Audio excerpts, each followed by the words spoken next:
ये कहानी इतनी डरावनी है कि इसे अकेले सुनने की हिम्मत न करें। अगर आप कमजोर दिल के हैं तो अभी पीछे हट जाएं, क्योंकि यह सिर्फ एक कहानी नहीं बल्कि एक मौत का श्राप है। गांव के बाहर कालिंदी हवेली पिछले 100 सालों से वीरान पड़ी थी। कहा जाता था कि यहाँ जो भी गया वह जिंदा वापस नहीं आया। यह हवेली सिर्फ एक खंडहर नहीं बल्कि मौत का फंदा थी, जहाँ रात होते ही अजीब चीखें सुनाई देती थी। एक रात 4 दोस्त इस श्रापित हवेली की सच्चाई जानने के लिए अंदर चले गए। हवेली में कदम रखते ही दरवाजा अपने आप जोर से बंद हो गया। चारों सहम गए, लेकिन अब लौटना मुमकिन नहीं था। जैसे ही वे हवेली में आगे बढ़े, ठंडी हवा का एक झोंका उनके पास से गुजरा। अर्जुन ने टॉर्च जलाने की कोशिश की, लेकिन टॉर्च अपने आप बंद हो गई। ये क्या हो रहा है? नेहा कांपते हुए बोली। तभी किसी के कराहने की आवाज आई।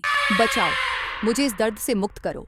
आवाज हवेली के एक अंधेरे कमरे से आ रही थी। अर्जुन ने जैसे ही दरवाजा खोला, अंदर कई लाशें बिछी हुई थीं, सड़ी हुई, अधजली और कुछ की आंखें निकली हुईं। अचानक उन लाशों ने अपनी गर्दन घुमा ली और एक साथ बोलने लगे।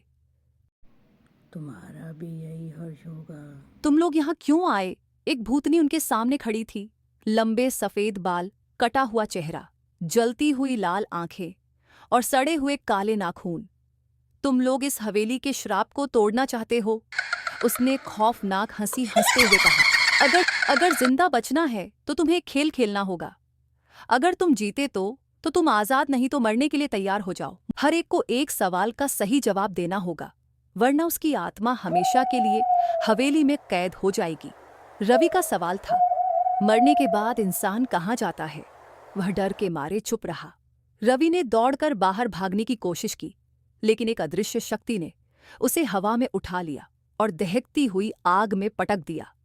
उसकी दर्दनाक चीख हवेली में गूंज उठी और बाकी तीनों दोस्तों की आंखों के सामने ही उसका शरीर राख में बदल गया। अर्जुन को सवाल मिला, सच्चा प्यार क्या होता है? उसने सही जवाब दिया और उसे छोड़ दिया गया। नेहा की बारी आई, लेकिन वह पहले ही बेहोश हो चुकी थी। भूतनी ने हंसते हुए कहा, कमजोर लोग यहाँ जिंदा नहीं रहते। और नेहा का शरीर देखते ही देखते राख में बदल गया। अब बची सिर्फ पूजा। उसने कांपते हुए कहा, हमें माफ कर दो, हम गलती से यहाँ आ गए। भूतनी कुछ देर रुकी और फिर बोली, जाओ, लेकिन दोबारा मत आना। अर्जुन और पूजा हवेली से किसी तरह भाग निकले। वे गांव वापस आ गए और खुद को सुरक्षित समझने लगे। लेकिन जब उन्होंने आईने में देखा तो वहां उनकी जगह भूतनी खड़ी थी। उनके शरीर तो बच गए थे, लेकिन उनकी आत्माएं अब भी हवेली में कैद थीं। अब भी हर रात कालिंदी हवेली से उनकी चीखें सुनाई देती हैं।